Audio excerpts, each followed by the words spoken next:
Hey everyone, I'm just making this video real quick just because I haven't come across a video yet that actually shows how to replace this piece of the light. I mean, I've seen a couple replace this part, but not this one yet. So yeah, so it's real quick. Just show you,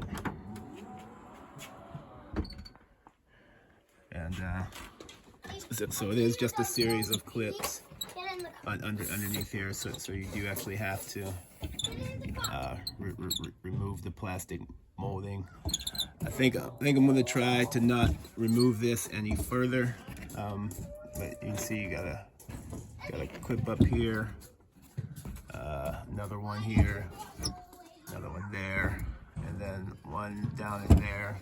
But I think it should be able to get to the screws to the back of the light with just this amount of room. So I don't want to take off more than I have to, but like I said, just real quick, just to give you an idea where the clips are, and that's essentially all you should need to move out the way if you need to replace this light.